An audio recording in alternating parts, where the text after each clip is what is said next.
함께 예배하는 모든 분들 가운데 이 말씀에 축복이 함께 하시기를 주님의 이름으로 축원합니다. 이번 한 주간 동안 우리가 살펴보려고 하는 것은 바울이 유대인들에게 무자비한 폭력을 당했습니다. 그 이유가 바로 성전을 더럽혔다고 하는 이유 때문에 그렇습니다. 그 성전에 가서 가르침을 뱉었거나 성전에 가서 기물을 파손했거나 성전에 가서 어떤 못된 짓을 바울이 한 것이 아닙니다. 바울은 그냥 성전에 들어갔다가 나온 것입니다. 더더욱이나 바울이 헬라인, 이방인을 데리고 성전에 들어갔다가 나온 것입니다. 이것을 보고 유대인들이 성전을 더럽히는 자다 이렇게 이야기를 하고 있습니다. 물론 바울 사도가 성전에 그냥 들어갔지만 그가 성전에 들어가기 전에 많은 지역을 다니면서 그가 전했던 것은 이제 성전 제사를 통해서 우리가 거룩해지는 것이 아니라 예수를 믿어서 우리가 거룩하게 된다. 이 부분에 대한 메시지를 바로 전한 까닭에 그렇습니다. 스데반 집사가 돌에 맞아 죽지요. 돌에 맞아 죽는 이유가 뭐냐면 바로 이 성전을 유대인들이 볼 때에 더럽혔기 때문에 그렇습니다. 스데반의 설교의 핵심은 뭐냐면 하나님께서 우리에게 성전을 주셨지만 예수 그리스도로 인하여 이 성전의 역할은 끝났다는 것입니다. 그러므로 예수 믿으라는 것이죠. 성전의 기능이 끝났다. 성전에서 제사 드림으로 인하여 우리의 죄가 사함받는 바로 그 역할은 예수 그리스도가 그 기능을 완성하심으로 말미암아 이제 성전의 기능은 끝났다. 이렇게 이야기를 하는 것입니다. 그래서 성전이라고 하는 것은 지어진 건물이 아니라 바로 예수를 영접한 사람들이 이제 성전이다. 우리 하나님은 처음부터 성전에 계셨던 분이 아니라 바로 모든 곳에 계셨던 분이시다. 그러나 인간의 죄됨으로 인하여 성전 속에서 우리를 만나 주시는 것을 허락하셨던 분이시다. 이런 이야기를 하는 것이죠. 이로 인하여서 스데반 집사가 죽습니다. 그리고 오늘 본문에서 바울 사도가 이렇게 공격을 받고 있다고 하는 것이죠. 우리가 이번 주에 이 부분을 살펴보는 건 아주 중요한 것은 예수 믿는 사람의 신앙의 핵심을 우리가 볼 수 있기 때문에 바로 그렇다고 하는 것입니다. 유대인들이 성전에서 제사를 드림으로 말미암아 죄에서 구원을 받을 수 있다, 사함을 받을 수 있다, 이렇게 그들이 말하는 것은 그들 스스로의 주장이 아니라 우리 하나님께서 그들에게 허락한 말씀, 바로 레위기서에서 하고 있는 말씀입니다. 그러니까 성전에서 제사를 드림으로 죄가 사함받는다. 이 부분은 유대인들이 주장하고 있는 것이 아니에요. 그냥 자의적으로 그들이 그런 법을 만들어 가지고 그렇게 하고 있는 것이 아니라 하나님께서 그들에게 바로 허락한 바로 말씀이죠. 이걸 소위 율법이라고 이야기를 하죠. 토라라고 이야기합니다.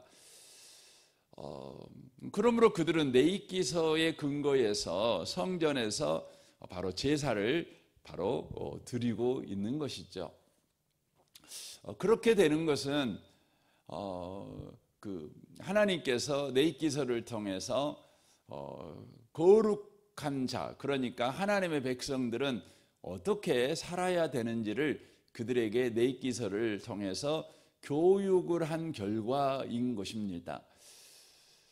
레위기서를 우리에게 허락한 이유, 레위기서만이 아니라 모세오경이라고 하는 창세기, 출애굽기, 레위기, 민수기, 신명기를 허락한 이유가 있어요. 그 이유가 뭐냐면 이제 창세기에서는 하나님의 백성이 누구냐, 하나님께서 구원한 너희들이 누구냐, 이걸 이제 가르쳐 주는 것입니다. 그러니까 자기들이 누구인지를 알도록 하시기 위해서 그들을 구원하신 하나님이 누구신가를 고백하고 있는, 가르쳐 주는 것입니다. 이게 창세기의 내용입니다. 그러므로 자기들의 정체성을 가르쳐 주는 것이 창세기입니다. 오늘날도 마찬가지입니다. 저와 여러분이 누구냐, 내가 어떤 정체성을 가지고 살아야 되느냐, 여기서 말하는 정체성이라는 것은 세 가지를 이야기하는 겁니다. 내 신분, 내 소명, 내 사명이 뭐냐.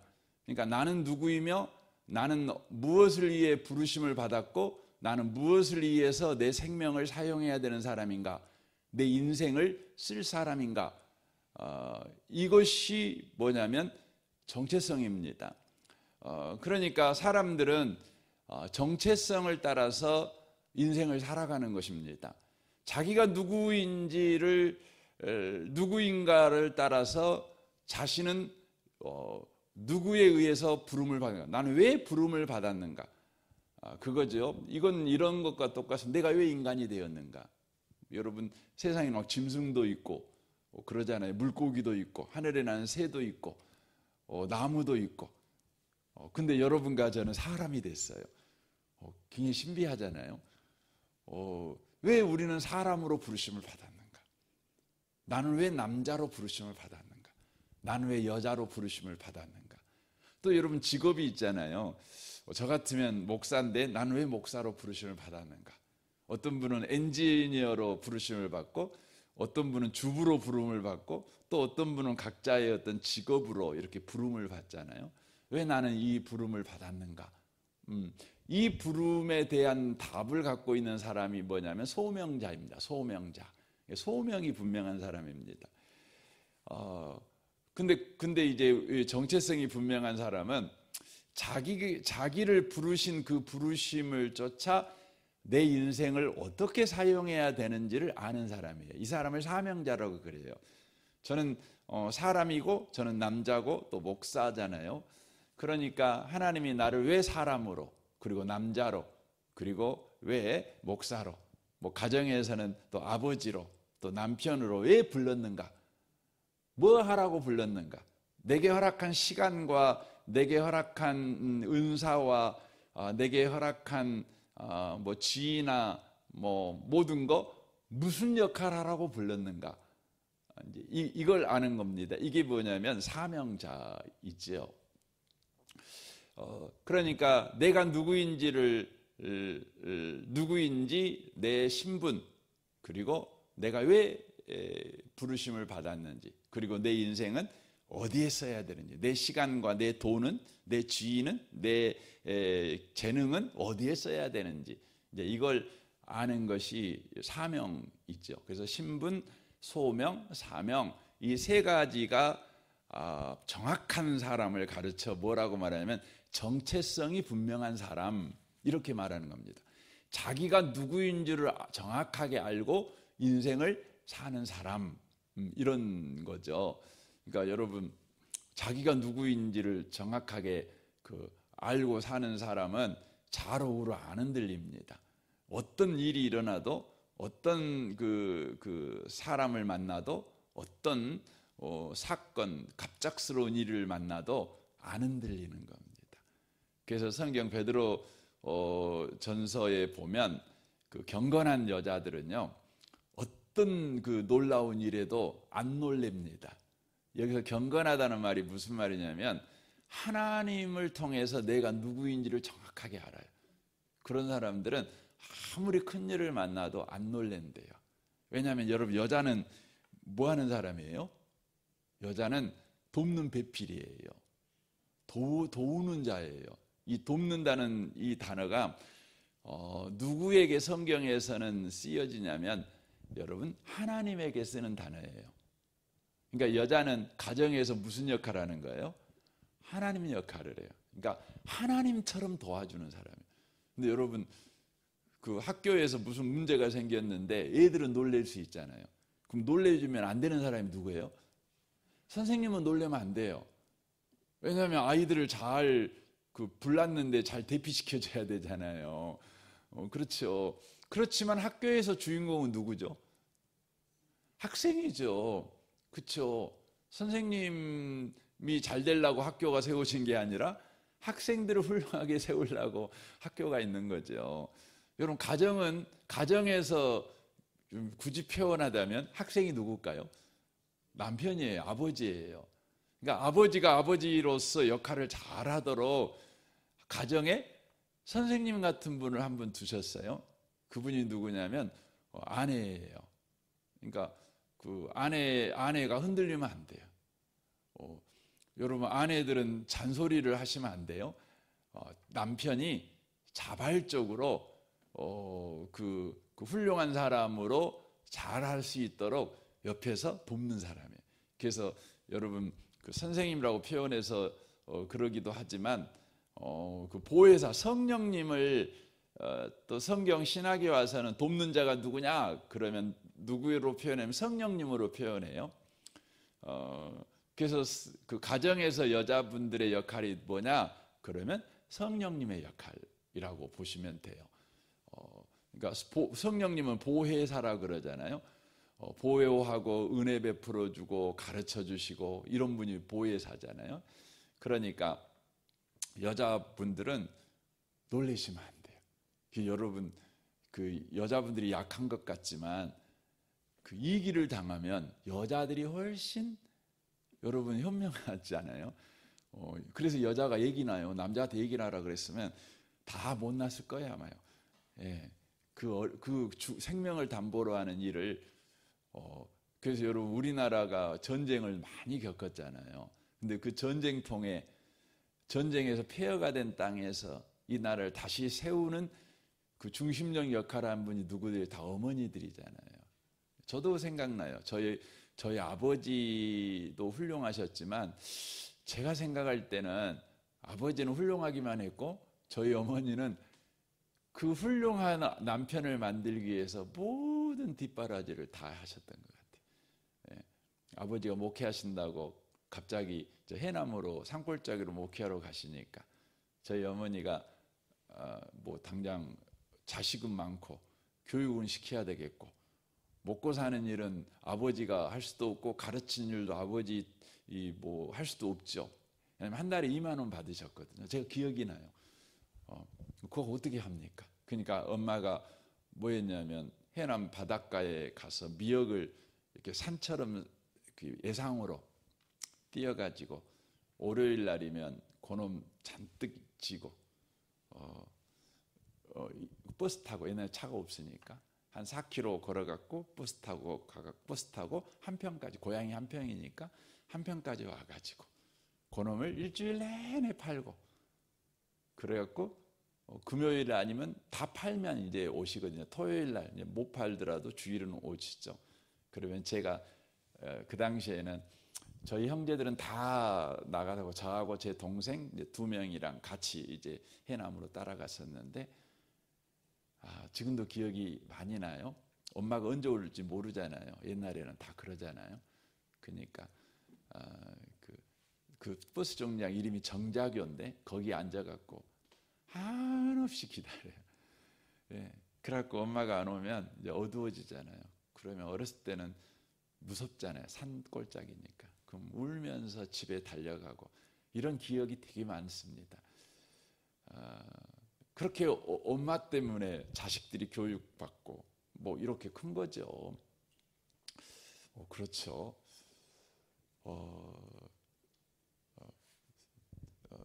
저는 저희 어머니가 저에게 제가 잘못을 했을 때 저를 바라보셨던 어머니 얼굴이 지금도 생각이 나요. 제가 잘못했을 때. 그 어머니는 한 번도 저에게 야단을 치거나 그런 적은 없으셨어요. 어머니가 아들을 8을 키웠지만 또 억척 같은 생활력을 갖고 계셨지만 어머니는 늘 소녀 같으셨거든요. 그래서 제가 잘못했을 때 저를 바라보면서 너무너무 안타까워하는 그 눈빛이 지금도 생각이 나요. 그렇습니다. 그러니까 자기가 누구인지를 아는 게 중요해요. 이게 창세기 이야기예요. 여러분 창세기 자주 읽으셨으면 좋겠어요.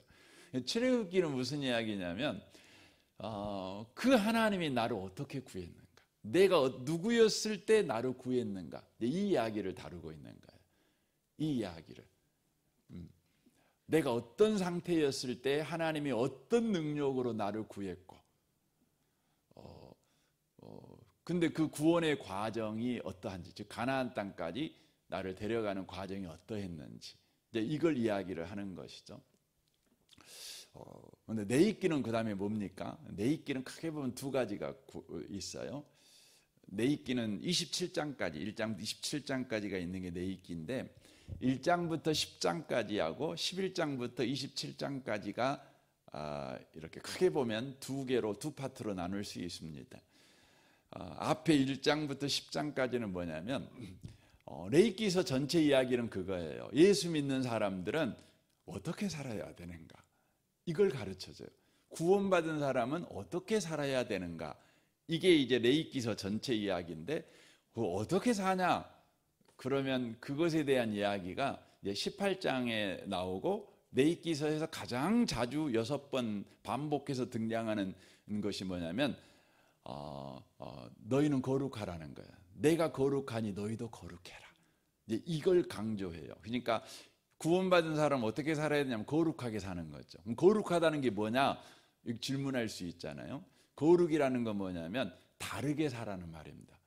다르게 살아야 된다. 그럼 뭐하고 다르게 살아야 되느냐? 그러면 18장에 보면 나와 있는데 네가 종되었을 때 살았던 애굽 땅 사람들처럼, 또 네가 이제 들어가 살아야 될 가나안 땅의 사람들처럼 살면 안 돼. 그 사람들하고는 다르게 살아야 돼. 그 사람들은 이렇게 살았어. 그러니까 여러분 한번 레위기 18장 한번 읽어보세요. 그럼 레위기 애굽 사람들하고 가나안 사람들이 어떻게 사는지 거기에 목록이 나오는데 이제 새벽에 읽기다 너무 민망하고 정말 더럽게 살거든요. 그렇게 살아요. 그러니까 그렇게 살면 안 돼. 아주 성적으로 문란하고 자기의 욕망을 위해서라면 누구도 이용해 먹는, 자식도 그냥 우상에게 바쳐 불로 태워 죽여버리는 그런 사람들이, 이집트 사람, 가나안 사람 있죠. 그 사람들과 같이 살면 안 돼. 그 사람들과 같이 살면 안 돼. 그러면서 가르쳐 주는 게 뭐냐면 이제 1장부터 10장까지, 11장부터 27장까지 구별하는데 하나님을 만나려면 너희들 이렇게 살아야 돼. 이게 이제 1장부터 11장까지예요. 그게 뭐냐면 성전에서 제사에 대한 이야기입니다. 이제 하나님 만난 사람은 그러면 어떻게 살아야 되느냐? 이것이 11장부터 17장까지인데 이것이 성전 밖 제사를 이야기합니다.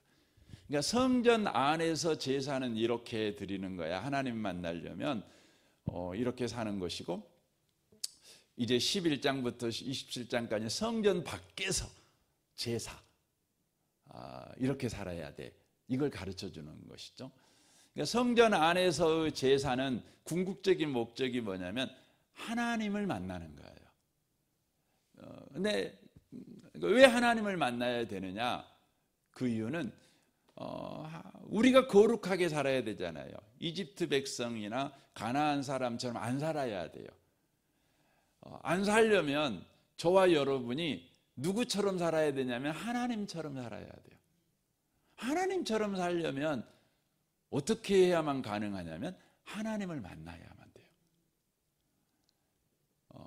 하나님을 만나야 돼요.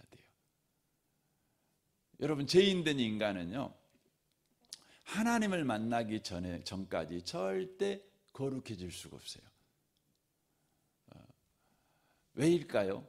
하나님에게는요, 거짓이 하나도 없기 때문에. 인간은 죄인이잖아요. 그 인간은 원래 하나님께서 만드실 때에 죄인으로 만드시지 않으셨죠. 근데 인간이 마귀의 유혹을 따라서 하나님을 버리고 마귀 말을 선택했어요. 그러므로 말미암아 인간은 죄인이 된 거죠. 부정한 자가 된 것이에요. 그러니까 정결한 자였는데 부정한 자가 된 거예요.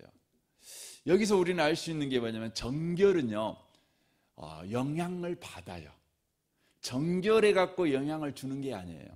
정결은 영향을 받기만 해요. 근데 정결이 부정을 만나잖아요. 부정한 걸 만나잖아요. 그러면 반드시 더러워져요. 반드시 더러워져요.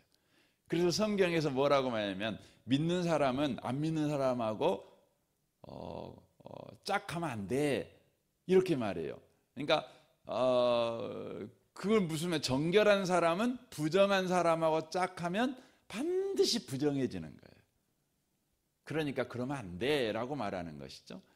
이 부정이라고 하는 것은요, 부정한 것은 이 영향을 주기도 하고 영향을 받기도 해요. 재밌는 것은 이 부정이 정결을 만나면 더럽게 만들어버려요. 부정하게 만들어버려요. 그런데 이 부정이 거룩을 만나잖아요. 그러면 거룩해져 버려요. 부정이 거룩하게 되는 것은 거룩을 만났을 때만 가능한 거예요. 이 거룩은 누구에게만 있죠? 하나님에게만 있어요. 거룩은 하나님의 속성이에요. 그러므로 부정한 자가 거룩하신 하나님을 만나야 거룩해져요. 가나안 사람처럼 이집트 사람처럼 안 살고 하나님처럼, 하나님 닮은 하나님처럼 그렇게 거룩하게 살 수가 있는 거죠. 이것을 위해서 하나님께서 그들에게 뭘 요구하냐면 희생 제사를 요구해요. 희생 제사를. 이에 희생 제사를 요구하는지 이제 내일부터 좀 나누었으면 좋겠습니다. 그리고 이 희생 제사가 결국 무엇을 의미하는 건지에 대해서도 좀 나누었으면 좋겠습니다. 오늘 여러분 하루를 살아갈 때요, 여러분이 하나님 만남으로 내가 누구인지, 또 예수 믿는 사람은 어떻게 살아가야 되는지, 이런 부분들을 또 오늘 또 경험하며 사셨으면 좋겠는데, 여러분이 오늘 하루를 살아갈 때 계속해서 거룩하신 하나님을 그렇게 구하시고 거룩하신 하나님을 계속해서 사모하는 그런 복 있는 하루를 사시기를 주님의 이름으로 축원합니다. 아멘. 우리 같이 기도하겠습니다.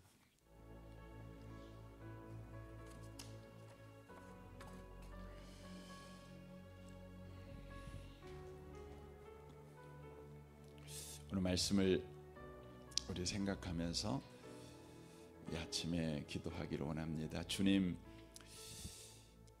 우리를 구원해 주셔서 감사합니다. 하나님이 우리 아버지가 되어 주셔서 감사합니다. 이제 내 신분은 변화되었고 하나님이 나를 사람으로, 또 남자와 여자로, 또 여러 가지 역할로 부르셨습니다. 이제 내게 허락한 이 인생, 내게 허락한 건강, 또 시간, 돈, 모든 재능, 모든 직업 다 주님의 뜻대로 쓸 줄 아는 그런 복 있는 인생을 오늘도 살아가게 하시옵소서. 내 스스로 이것들을 할 수가 없사오니 오늘도 주님을 구합니다. 주님 나를 만나 주옵소서. 주님의 임재로 충만한 하루가 되게 하여 주옵소서. 여러분을 위해 기도하시고 여러분 가정과 직장을 위해 기도하시고 또 성도들을 위해서도 그렇게 중보해 주시면 좋겠습니다. 우리 아동부의 윤덕진 전사님과 우리 교사 순장 또 아이들 한 명 한 명을 위해 기도해 주십시오. 우리 용복마을 장로님과 순장 순원들을 위해 기도해 주십시오. 또 오늘 양육과정 하나님과의 신선한 만남 7시 반에 있습니다. 이를 위해 기도해 주십시오. 또 샤인 코스를 위해, 우리 수험생들을 위해, 또 이 나라 이 민족과 북한과 열방을 위해 여러분 이 아침에 기도해 주시면 좋겠습니다. 우리 좋으신 주님께 통성으로 구하겠습니다. 기도하겠습니다. 하나님의 아버지,